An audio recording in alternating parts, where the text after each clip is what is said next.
on-demand showing agent service. So we help with home showings when you're unavailable. But we also have a very large amount of educational pieces. And we are so excited to have guests like Marki, Lemons Ryhal, come and speak to all of you about buyers, agents, and marketing. This is a hot topic right now. If you don't know much about Marki, she travels all across the US teaching. She also has her own license. She sells. She she does a lot. And she's also with the Drive with NAR. She is the head of that podcast. So if you are looking for a good podcast, add the Drive with NAR to your list. Thank you very much. I appreciate it. You know what? The first thing that I started thinking about is the fact that I'm elated that I was inducted into the 2019 ABR Hall of Fame. I earned the ABR designation, actually, my first credential inside of the Realtor family back in 2004. Now, most of us forget the fact that the pre-license course does not teach us how to sell real estate. Okay, it does not. But because I had the ABR, get this, my first full time year as a realtor actively selling real estate, I closed $12 million in volume by myself. I believe in buyer representation. I think that my credentials speak to it based on the volume of real estate that I have sold and the fact that now our brokerage has 235 agents in 5 different locations, and I mentor and coach other agents about buyer representation. I need you to get your notepads out because not only are we going to talk about buyer representation, we're also going to address the Code of Ethics, the National Association of Realtors Code of Ethics, Article 16, because some of us don't want to be creative, even though we can be creative. And then we're going to talk about how to generate leads, leveraging my favorite tool, artificial intelligence. Make sure that you come over and you drop any of the questions that you have into the Q&A. We have that open for you, so drop any of your questions into the Q&A. Right now, what I am seeing is 2 things occur at the same time. Morale is at an all-time low because of things that are going on in the world of real estate, whether it's sexual harassment, whether it's the $1.7 billion lawsuit and the dozen or so look-alike lawsuits, okay? Whether it's the fact that even though interest rates are down, we have a lack of inventory. And here's what I want to tell you. I was making money in real estate before I ever became a realtor member. I made money in real estate as a loan originator. I made money in real estate just as a licensed real estate broker before I came into the world of being a realtor. But I don't want you to confuse this. I am a ride or die realtor. I believe in the advocacy.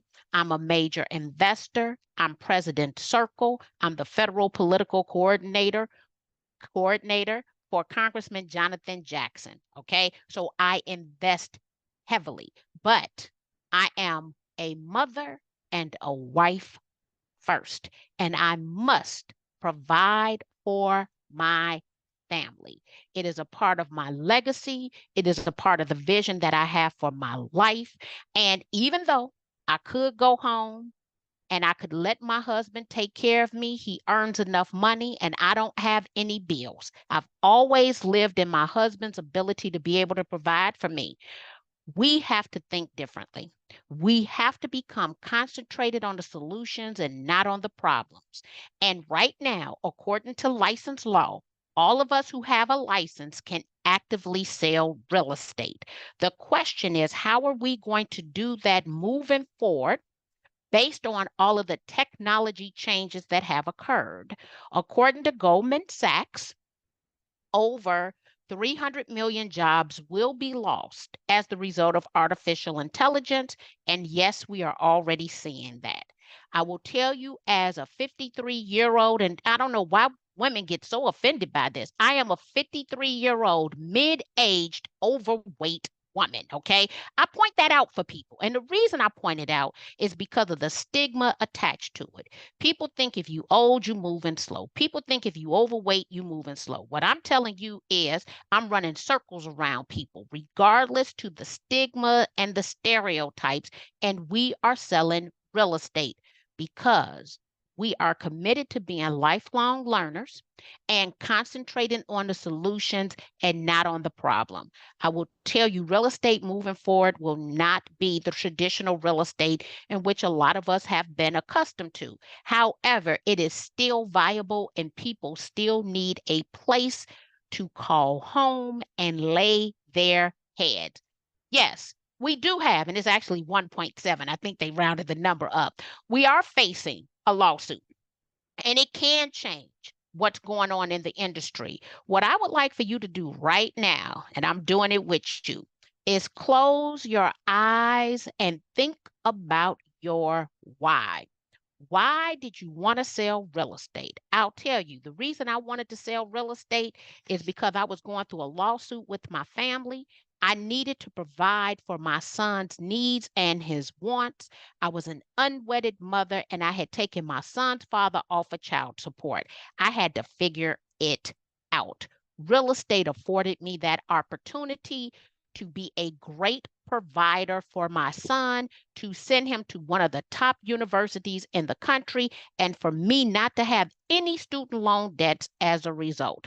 Real estate did that for me and my family, and I believe it can do it for everyone.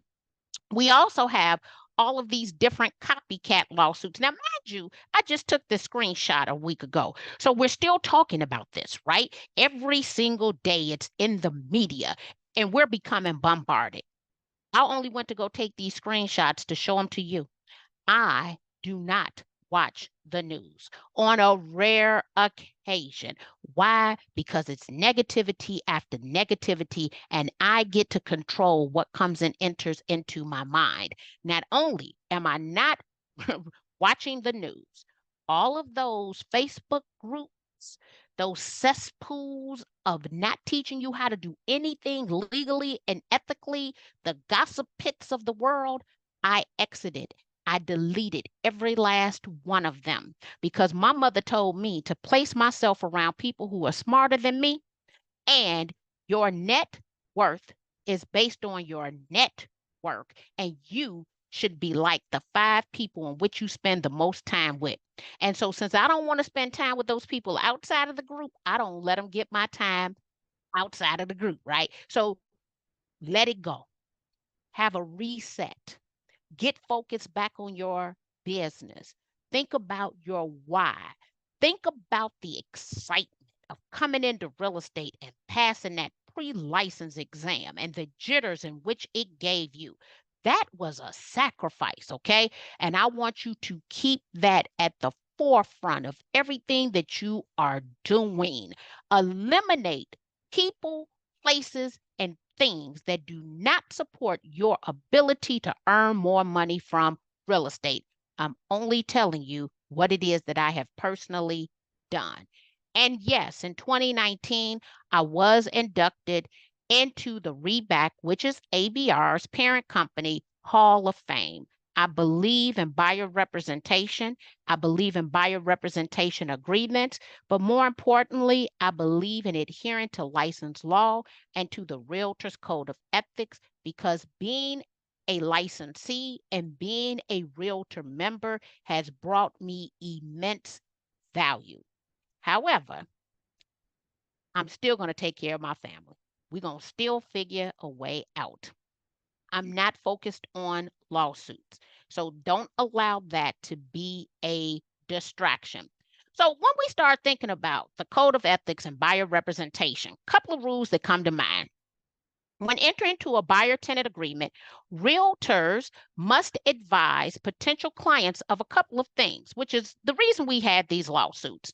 The amount of compensation to be paid by the client, the potential for additional or offsetting compensation from other brokers, from the seller or the landlord or other parties, any potential for the buyer-tenant representative to act as a disclosed dual agent, let me reference right here, everyone on this call cannot practice dual agency contingent upon the rules and regulations of the state in which you are licensed. Also, the possibility that the seller or seller's representative may not treat the existing terms or conditions or offers as confidential unless confidentiality is required by law, regulations, or any other confidentiality agreement from the parties. This is directly from the Realtors Code of Ethics. What I want us to think about here, realtors shall not use the terms of an offer to purchase or lease to attempt to modify the listing broker's offer of compensation. So there seems to be a little bit of confusion, right? A lot of us are under the belief that the buyer cannot alter the agreement. The parties to the contract can alter the agreement and the compensation. We cannot do that as a real estate agent. So why do I like buyer representation? Get this. If you have a signed buyer representation agreement, your buyer client can strike the offer of compensation to offset their contractual obligation. Now, generally, people want to argue about this, right? And they want to go back over to the Code of Ethics. I've had discussions with NAR's legal department. I am the podcast host. I have direct access. They scrutinize every freaking word that I say, okay? We are not a party to the contract. Therefore, we cannot modify the compensation. But our buyer client, who's going to sign on the bottom line, can. So if I have a signed buyer representation agreement, my buyer can strike the offer of compensation to ensure what? That I'm compensated for the work in which I have performed. And I still got people who don't want to sign them. Now, here's the bigger problem with that, right? Not every MLS, but multiple MLSs have changed the offer of compensation in the MLS. And I'm not saying changed anything that we put in there. There was a time that the minimum offer of compensation was a minimum of $1. The change that they made, which is not substantial, let me just be clear. Instead of it being a minimum of $1, today it is zero. Okay. So they could do a minimum of $1. Today we could put a big fat zero. And so some of us are coming to the MLS. We're showing a property. Our buyer enters into an executed sales contract, and no offer of compensation has been made to us. That's a problem. So we have to start looking at the MLS to ensure that an offer of compensation is being made available. But what if I don't like the offer of compensation, right, that's offered via the MLS? That's the reason to have a signed buyer representation agreement to ensure that you are compensated what you believe you are worth. You get to make these decisions for yourself and for your real estate business. Let me come back and reference this because I need to be clear I say this correctly. It really is not our decision. It is the brokerage in which we work for. All compensation belongs to the company. So what has your broker, managing broker, whatever the word or terminology is in the state where you practice, what have they dictated? Okay, because it's not, I need you to be clear. I am a licensed managing broker in the state of Illinois, but I have a managing broker of record. The money is not my money. The money is the company's money. And if we're going to have any changes to compensation, we must get an agreement from the person who the money belongs to. I need you to keep that in mind. So you might see me correct myself. I'm going to do my own edifying because what you're not going to do is have your your side assistant go back and say, Marky said, we're not getting in no trouble today. And let me be clear, this is likely the hardest webinar to do only because of all of the changes that have occurred and because I am clear that the people, the other parties to the lawsuit, they are recording us. Let me also be clear with you. This is another reason not to be in private Facebook groups because they do have people there looking at you and they will use that information in the court of law. There is zero privacy inside of a private Facebook group. Okay. So we understand what we can do and what the client can do as a party to the contract. Okay. I want us to think about the rules and the regulations at all time that will guide how we do what it is that we do. Right now, according to my good friend, Dr. Lawrence Young, who I had the opportunity to interview for Level Up for NAR, has stated, and he stated this before it happened, that the interest rates were going to go down.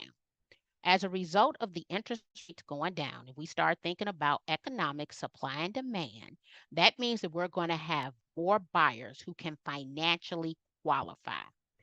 How do we attempt to make more money?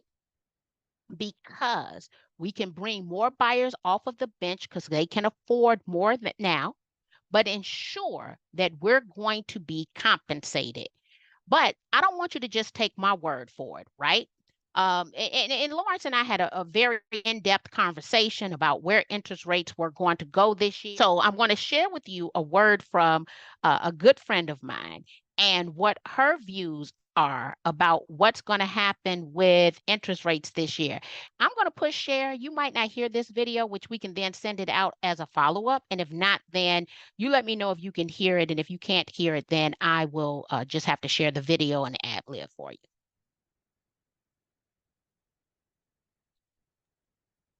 Yeah, I'm not getting the sound myself.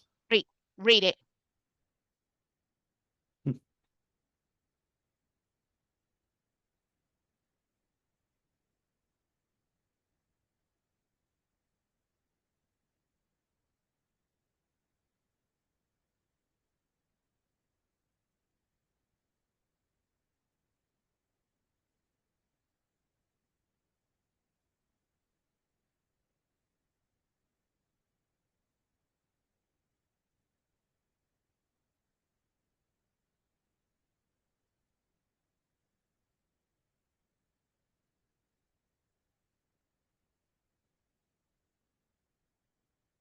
So one thing that Glenda Baker stated was that between now, the first of the year, and the end of August, the most house will be sold in the country because come September, we're going to see nothing but political marketing and interest rates are going to be cut an additional 5 more times this year. We have to take advantage of that opportunity. So we got rules and regulations are changing, but most of us, our licensing rules have not changed.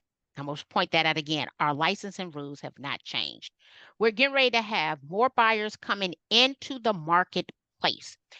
What are we going to do to stand out in order to earn money from real estate transactions? If you have questions, put them in the Q&A and we're going to make sure that we answer those questions for you by the end of the webinar.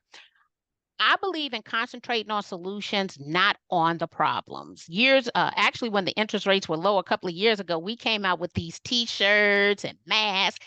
Operation I've Got Houses for Sale. So I went and dusted off some of that curriculum for you today because I believe it is very viable with the amount of buyers that are coming into the marketplace based on a lack of inventory.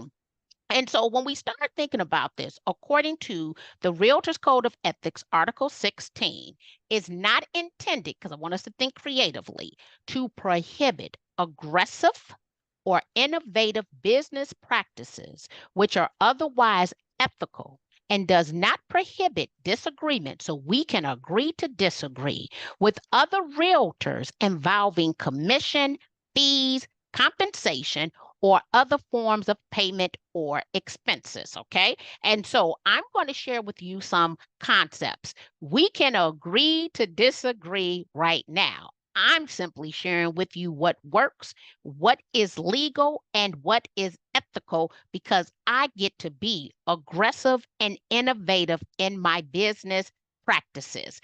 One, this would be it. Home values are increasing in Chicago. Wondering what your home is worth? Scan the code to get an equity estimate within minutes. Message me your home address and I'll send you a report of how many buyers, get this, are looking to buy it and the highest price they are willing to pay. My competition isn't doing that. I'm using tools like Cloud CMA.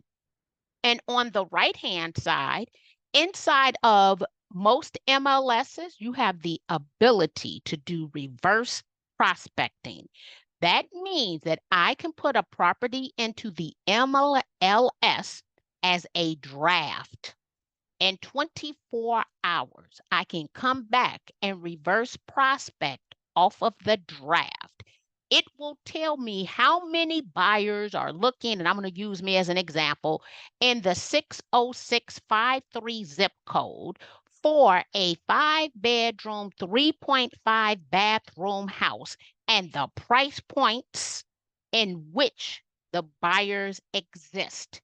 So if you message me your home address, I can give you this information based on information inside of my MLS. But one thing that we've been doing is we understand the new Fannie Mae program where a person can buy a 4-unit building with 5% down. We've also been advertising that. The reason for advertising that is to secure the most amount of pre-approved buyers for 2 to 4 unit buildings in the city of Chicago, because then I don't need any listings. I can do a for sale by owner solicitation on behalf of my buyer clients to pair my buyer clients with these properties. So I'm going to say this another way. I don't want listings. I want to get my buyers off of the bench. I want for sale by owners with compensation agreements. I'm going to say that again, for sale by owners with compensation agreements, because I don't even want to put the property into the MLS because I do not want to create competition for my pre-approved buyers. And everybody wants to put the property into the MLS. I'm still baffled as to why that's not the only way to be compensated. There are so many other ways to be compensated from the sale of real estate. I don't need the MLS to sell real estate. And I don't even believe I just said that. There are other ways. Now, let me be clear. It makes selling real estate a lot easier.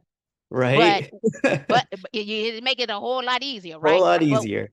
but when your back is against the fence and you're not generating any revenue, I want to know how you're going to go get you a bag. I want to know how are you going to ensure that you have compensation to pay your mortgage, to keep your heat on, to keep your gas bill on. And I don't know if anybody saw this from Josh, if you saw this from Housing Wire the other day. But Housing Wire made a post. They took a look at all of the different MLSs, and I'm trying to go pull this. Housing Wire made a post over on Instagram, okay? And in this Instagram post, I'm gonna find it while I'm talking. In this Instagram post, they talked about our productivity, right? And when I'm looking at our productivity, here we go. It is from 6 days ago. It's Housing Wire, and they talk about this study, right?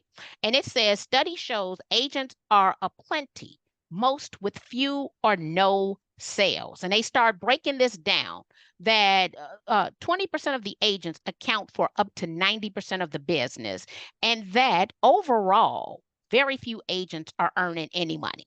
Okay. And I know that to be a fact. And so when we start thinking about this, we have to think creatively. What am I going to do legally and ethically in order to close real estate transactions? And what I'm telling you is some of the things that I'm talking about today, people aren't doing. But these are my true and look, true and tried methods. This is my 25 years pulling it out.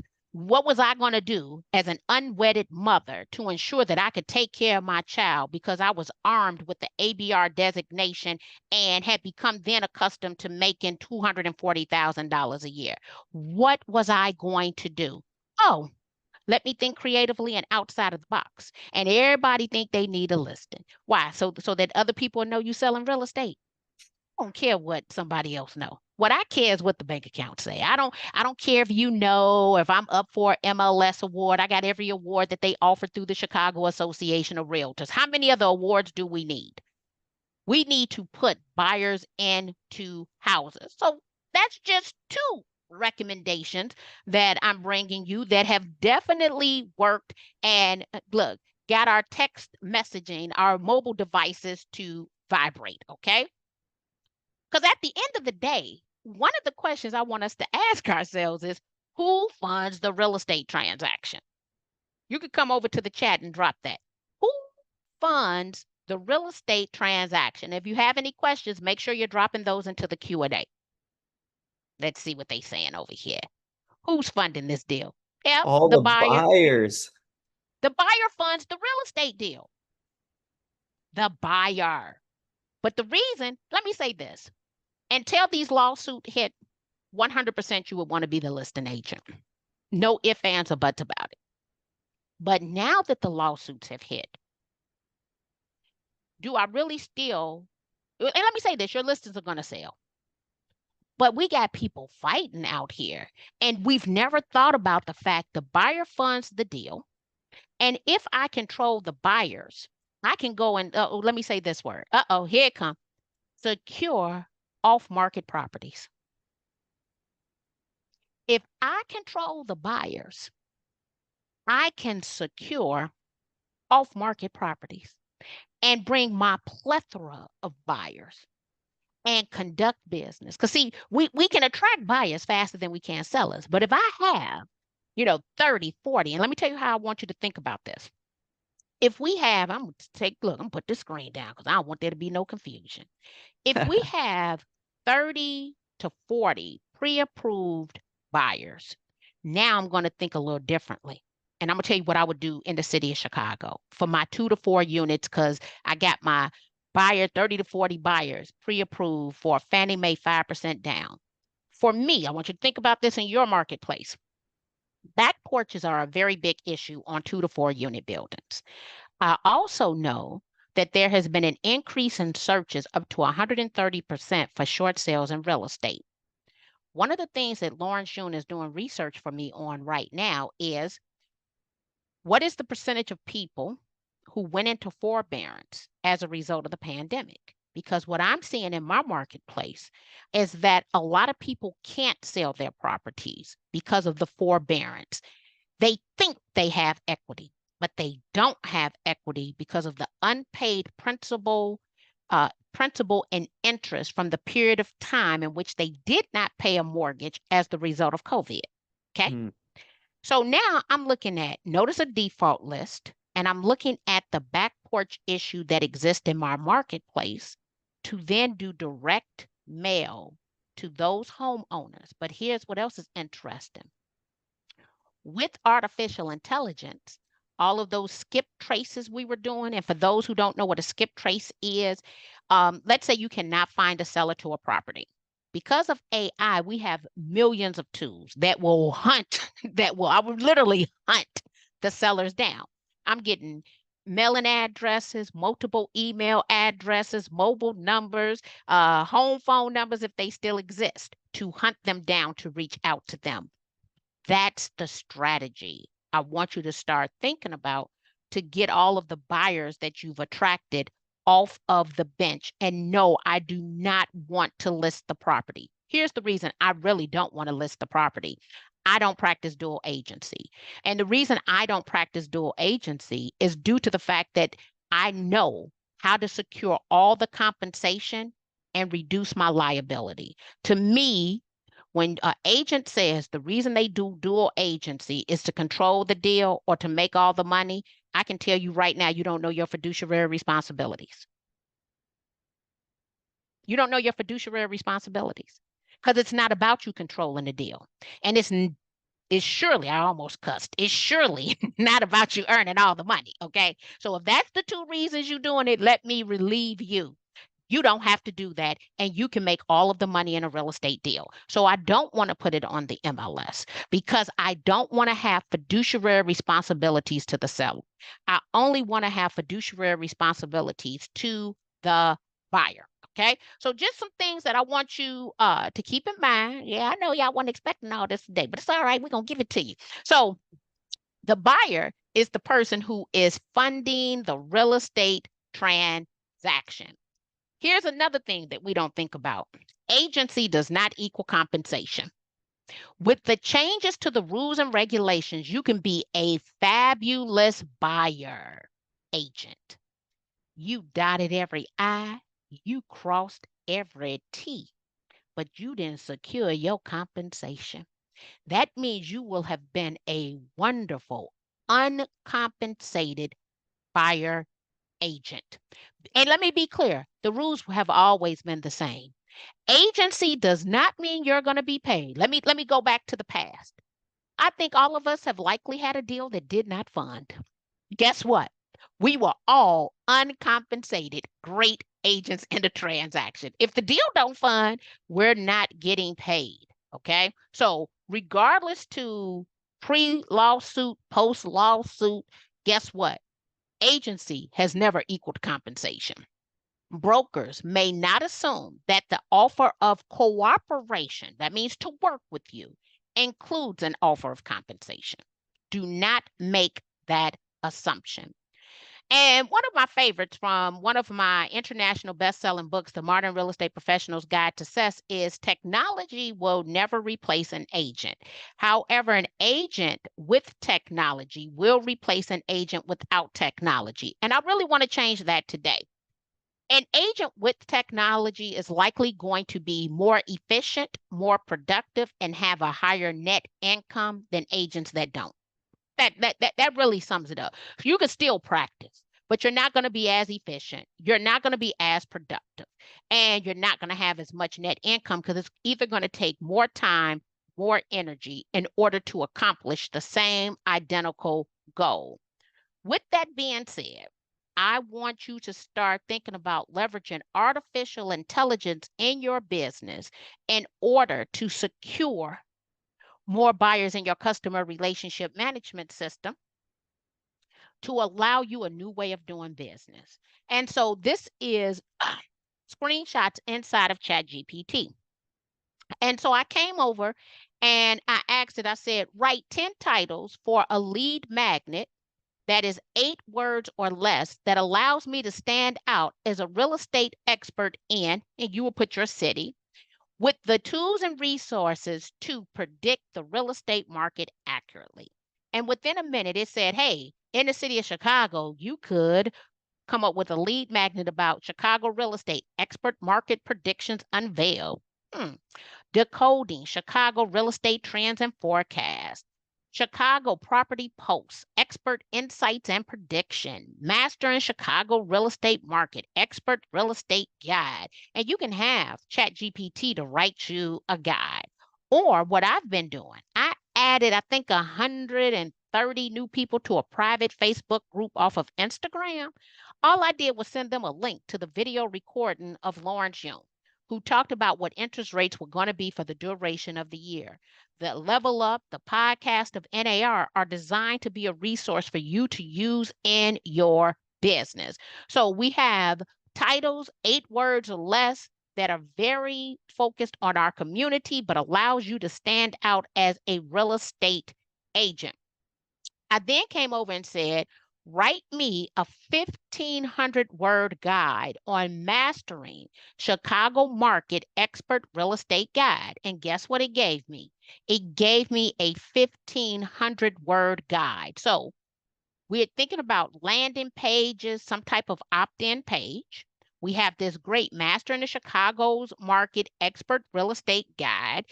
ChatGPT is writing the guide for us, and this is our lead magnet, the thing that we give in exchange to the consumer for their name and their email address. Inside of ChatGPT, I'm using tools like AI PRM that provide additional prompts to help me create content in order to attract all of those buyers to me. So here's an example of a prompt out of AI PRM. And if your prompts are only one line, I can tell you you're not going to get out of it what you want to get out of it. You want to elaborate a good paragraph is a great prompt for getting you substantially better results. So I'm creating a lot of buyer content because I want to attract them in order to then go through and look at list where sellers of owners of 2 to 4 unit buildings may have a notice of default and a back porch issue because I know they likely are having some financial issues. Okay. And not only do I want to have that buyer representation agreement, get this, with an offer of compensation, I also want to secure a for sale by owner with compensation. Okay. So you got to get comfortable with having a compensation discussion. And here's where things get a little scary. Most listing agents are accustomed to having that conversation. So that means that the person who is used to having the compensation can potentially also be a better buyer agent today because they've conditioned themselves to have a compensation discussion. Now that's pretty scary, right? So this one right here is another example of a prompt, right? So mastering the Windy City, your comprehensive guide to Chicago real estate. With this one, I wanted to specialize in communities in the city of Chicago. And I'll make sure that Josh gets these so that he can send them to you as a follow-up because you can simply copy and paste them and then put the city in which you represent. So that's just an example. The number one tool that I believe that we should have as real estate professionals is Canva. Canva is number one. Canva to me is number one before ChatGPT. And here's why. ChatGPT is infused in Canva. So if you have to financially make a choice, I would go with Canva over ChatGPT. If you don't financially have to make a choice, then I would say secure both platforms. So that information that it just generated us, when we come over into Canva, we're simply going to copy and paste it into, when you go to Canva, you're going to look up lead magnet templates, and it gives us all of these templates. Now, in this first row, there's only one that you can use for free. So you do not have the premium version of Canva, and that's the one on the far left-hand side. So the content that ChatGPT generated for me in under a minute, I'm taking that information over to Canva. I'm going to search for lead magnet templates. And for those using the free version, you're going to have to find one without a crown. And I am going to copy and paste it. Here's an example of lead magnet systems that we're using. 10 tips to maximize your home sale. We have these for buyers. We have these for sellers. This was created in Canva. So find you a nice template. Also, when we come back over to Canva, if you do not have a website in Canva, you can search for website templates. And let me see here. If you go down to that second row, the second, third, fourth, fifth, those are all free.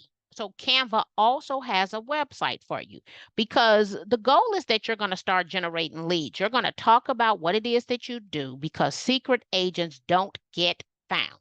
And you can use the free version of Canva to help you generate leads.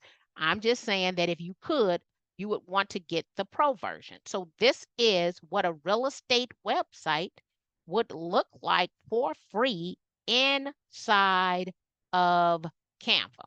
Okay, kind of getting this, right? Also, another tool that I like to use in my business is Google. I like to use Google, but specifically, I like to use Google Forms. Google Forms is essentially the page that will capture the leads and put them into an Excel spreadsheet. So I want to come back for a second.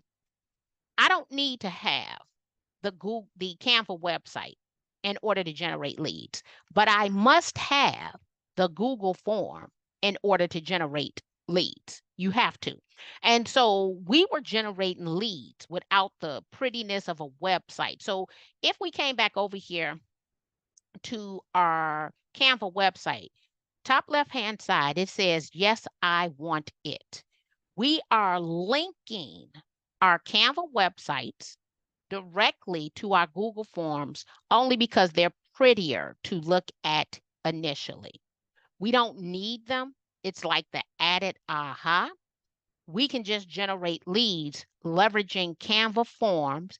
And when people click and give us their information, we automatically deliver to them the lead magnet.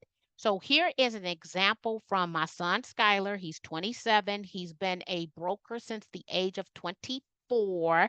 Actually, this week he just celebrated his, is this his third year? Yep, it's his third year in real estate as a licensed broker.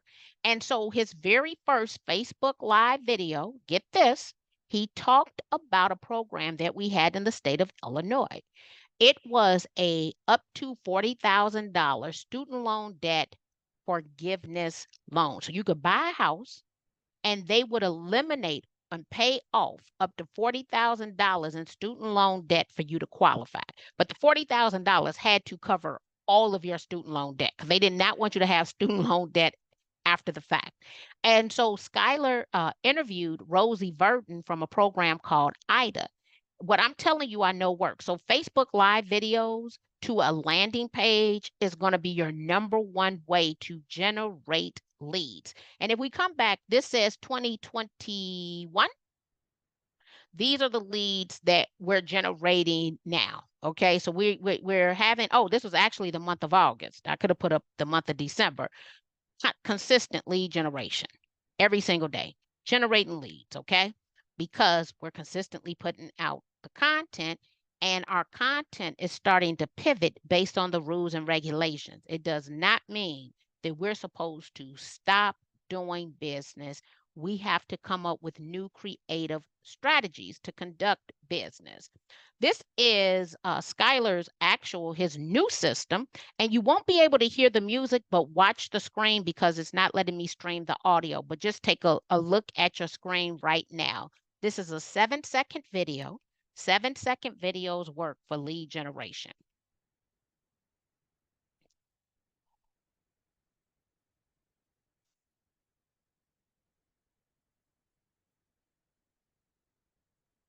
So over on Instagram and on TikTok, Skylar posted a 7-second video clip. Okay. Skylar has 2,600-ish, maybe 2,700-ish, right? Followers over on Instagram. Okay. We're looking at Skylar's numbers from December the 23rd, 2023 to January the 1st, 2024. I would tell you to go follow Skylar Lemons Real Estate. That video, get this, received 65,000 views, 5,593 likes, 137 comments, 710 shares. It was a 7-second video with a few words and 43 saves. The real question is, though, did it generate any leads for Skylar? These are the numbers just from Instagram. Skylar had 71 people who clicked on a link, or 71 people clicked on a link. That is a 28.4% rate, okay? The question, though, is when they clicked on that link, where did they go? They went to Skylar's Stand store, where from that same period of time, Skylar generated 100 buyer leads, okay? So you can definitely generate leads off of Instagram. This is Skylar's landing page. On his landing page, He has his home buyer grant list, he has his buyer or seller consultation, and he has what my home is worth. Okay. So one, you can get his grant list, one is Calendly to his calendar, and then the other one is to Cloud CMA. What is my home worth? This is the grant list. So how do we want to navigate today? We want to consistently put out content, providing an item of value to get people into our customer relationship management system so that we can follow up. Once we have pre-approved buyers inside of our customer relationship management system, we can leverage that with for sale by owners or vacant properties to see how we can do a for sale by owner with compensation agreement. If the seller does not want to offer compensation, we have a buyer representation agreement with an offer of compensation.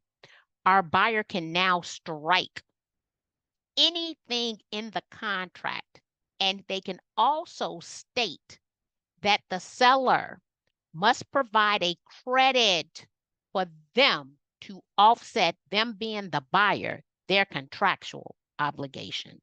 This is what we're doing, y'all. This is what we're doing right now. Even if you go over to, if you're not following me, go over to Marki Lemons. I'm generating substantially more leads than Skylar on a system that Skylar told me how to use. The only thing is I'm implementing faster, right? So I just kind of go at it a little bit more rougher and aggressive. But Skylar told me how to do this. I told him I got tired of him telling me what to do. So he coached me into doing it, and I'm just doing it more. But I also have a larger audience than Skylar has. Want to give you a couple of other ideas, okay? In the free version of ChatGPT, when you go into it on the bottom left-hand side, you will see a tool called templates. When you click on that template button, it is going to open up and it is going to give you category, subcategory, and templates, okay? What we want to do is we want to change this to professionals, subcategory, realtors, template, buyer preparation, okay? And at the bottom, it gives you a prompt template, all right? But you have to give it some information like a property type and location and the property description. So what I did was, just for demonstration purposes, and we're talking about these 2 to 4 unit properties, I found a 4-unit building in the city of Chicago, and I copied all of the about this home and pasted it into the property description, okay? I then clicked the execute the contract, and what it did was provided me with essentially Q&A on that property to answer the questions for the consumer. So how many units are in this building? And it says this property comprises 15 units, each with a unique layout. There were 15, so that's wrong. So you want to always check it. There were 15 units in the 5 developments that they created. So we just start going and taking a look at some of this information. ChatGPT is not 100% accurate. I want you to always read and edit it, okay? But these are just some of the things in which it can do for your business. So if you aren't using the templates, I would recommend that you start using the templates. Earlier, I made a statement and I needed to come back, and this is from Adorna Kale, okay? Well, if I get a for sale by owner with compensation agreement and I have a buyer representation agreement, what does that language look like? ABC Realty rejects an offer of compensation made by the listing firm.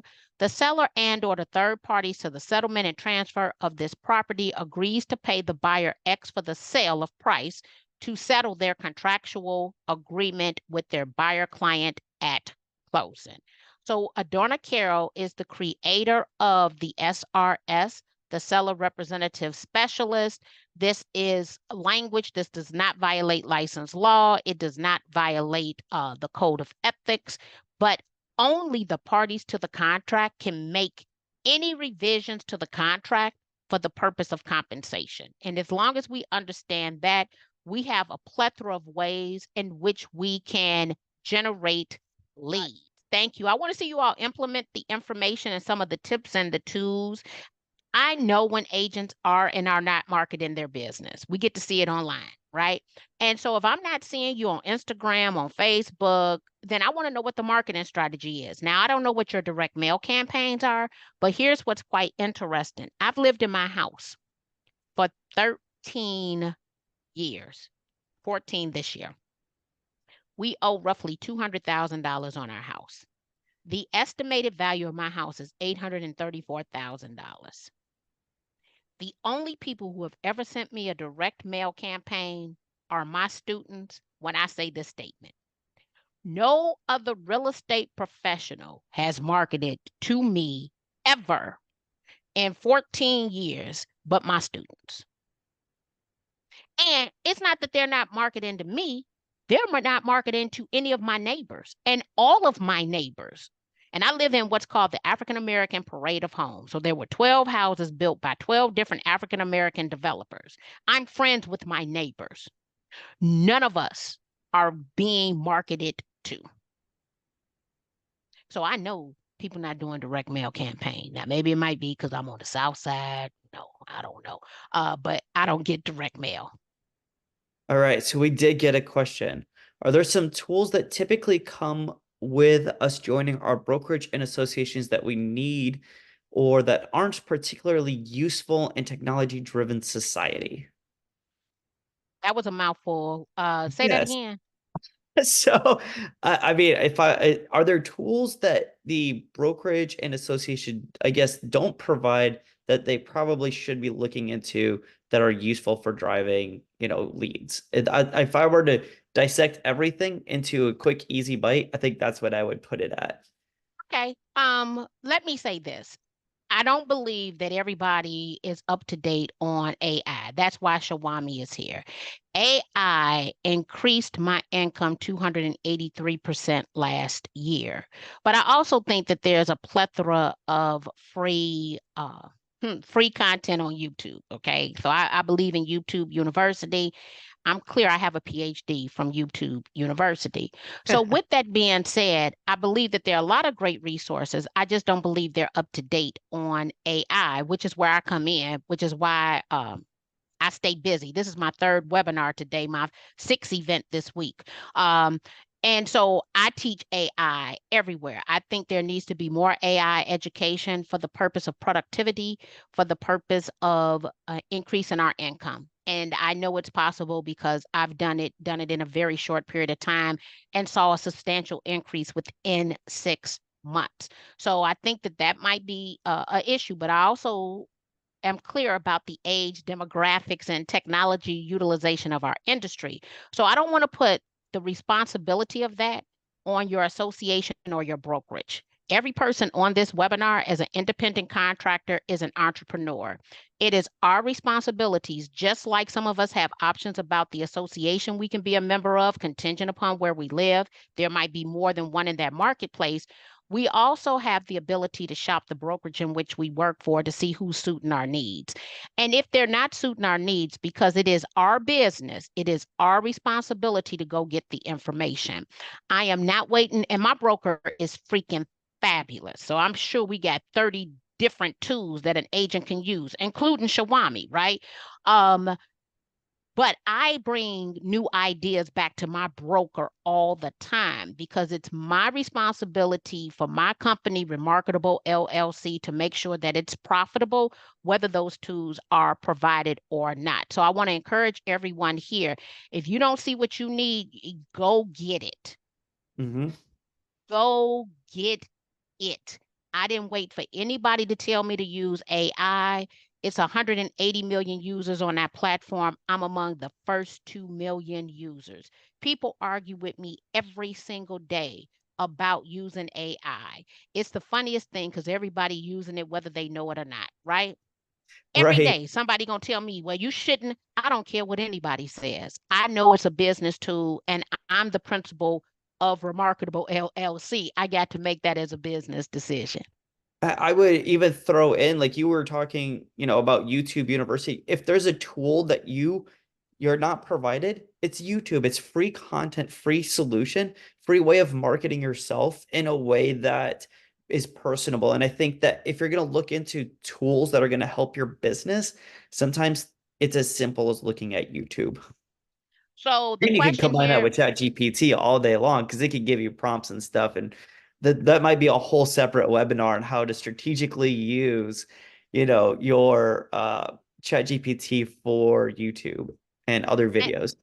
and you know what? One thing I am going to do, I do have 111 prompts. So I am going to open up another Yes. PowerPoint so that everybody can actually scan these 111 prompts that you can download right now. You don't have to wait for anyone to send these prompts to you. So we will definitely open that up right now and do screen share for you.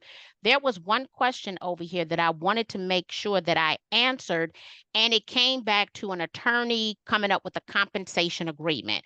I would venture to say that your local association or state association should have a buyer representation agreement with an offer of compensation and a for sale by owner with compensation. So I believe that contingent upon the size of your association, you should be able to go to your association and find that. I'm in a mega association, so we have those forms available for us. If not, then you need to have a talk with your broker, and they then need to hire an attorney to draft that. But the parties to the contract, let me get this straight. The parties to the contract can modify anything they want to modify. They don't have to have an attorney if they are the buyer and the seller. Okay.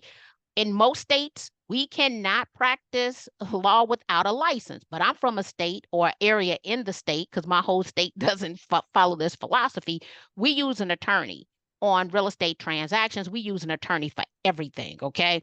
Everybody doesn't live in those places where they can draft and modify the agreements. Okay. It is contingent upon where you are. But I would say put the responsibility back on your association to check to see if they have that form, to see if they can create it, because most associations, they have legal counsel. Then if not, take that back to your broker. Okay, that would be how I would want to handle that. If you want access to our 111 prompts, if you've not done so already, you are going to open up your camera app without taking a picture, hover over, and you're going to go to one of my landing pages, and I'm going to deliver to you 111 prompts that you can copy and paste, whether that's on ChatGPT, Bard, Claude, Bing. You can copy and paste. Bard spelled Bard, Claude spelled Claude, Bing spelled Bing. These prompts are available for you. I'm seeing 3 additional questions, Josh, up in the Yep. Q&A. Yes. So who who presents that last variation? I think you might have to read this one because I'm having a hard time understanding Okay. exactly what's What being they're asked. asking, is One, that the very yeah, first one? Let's see this. yeah. Who presents the last verbiage? ABC Realty. Oh, I got that buyer seller. Does the agent put this into the addendum signed by the buyer to send to the for sale by owner? So Jennifer, I would say you provide the verbiage to your buyer client and instruct your buyer client to put it into the agreement. Because Nice. remember, the client can make the modification. What is the response to the mortgage company to the buyer reverse compensation where the seller gives the compensation credit? Well, first of all, let's do a couple of things here. I want to give you a couple of disclaimers. If you're working with a veteran, a VA buyer, and they're getting, well, let me clarify that even more. If you're working with a buyer who is receiving VA financing, okay, because all veteran buyers don't use VA financing. If they're using VA financing, you cannot use any of that terminology because the veteran cannot pay the buyer agent. So VA is going to have to do something for veterans. They're going to have to change their rules and regulations. So let's do that part. The next thing is it is contingent upon the mortgage company and the type of loan in which one is giving. If they are buying using FHA financing, they can use up to 6% for down payment assistance, closing cost, and reoccurring Non-reoccurring costs, non-reoccurring costs. If it is a Fannie Mae loan, normally that is going to be 3%. So the mortgage company and its overlays and the type of mortgage would dictate how that agreement can be used. Okay. Um, so the question is, I am a brand new agent. I have blog posts, one which I am getting more traffic and views. However, my website does not capture the lead. Therefore, I cannot see who is viewing it. How do I use Google Forms as a landing page? So Samantha, you can go over to Google, create a Google form. Google Forms are you can embed them. You will copy that embed code, paste it on your website, and that will be your lead gen system. So Google Forms you can embed in your website. Can Mhm. you tell us where to go to reverse prospect in the MLS? Regina, there are about 574 MLSs. No, I cannot tell you where to go because all of them are totally different. And I don't even know if your MLS has reverse prospecting. What I will tell you is I am with MRED, so I'm in Chicago. Our MLS MRED has reverse prospecting. And so call your MLS and ask them if they have reverse prospecting and to send you instructions on how to use it if they do have it. Will the recording be sent to us? I don't know. What Yes. chat GP it will. Oh, What yeah. chat GP app would you recommend? Let me say I only use chat GPT. So from my browser on my mobile device, I just go to chat GPT. I do not use the apps in the app store because I will tell you if it's 13,000, 12,999 are not the open AI chat GPT. OpenAI is the parent company of ChatGPT. So I prefer to just open up my Chrome browser, go to OpenAI, which will lead me to ChatGPT. So I'm not using an app for that only because I was very confused in the Play Store on what app I should use. Yeah. And There's a lot Josh, to dissect. And everybody, if you are interested, I totally forgot that I probably should have shared this in the for everybody. I know I sent it to a couple of you.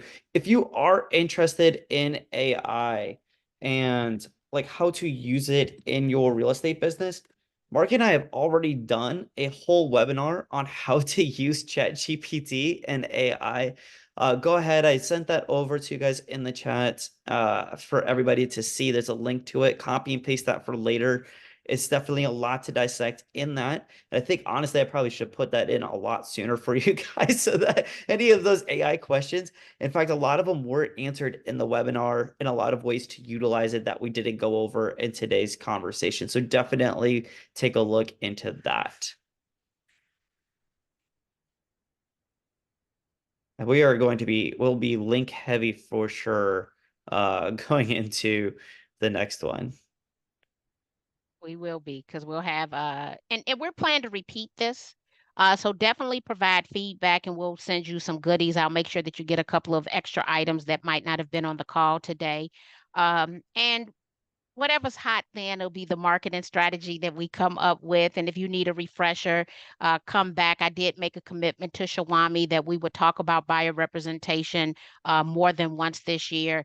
And so we're going to keep our commitment. So make sure next time you bring a friend with you. Yes, everybody, thank you so much for joining us. We're gonna stick around and just hang out.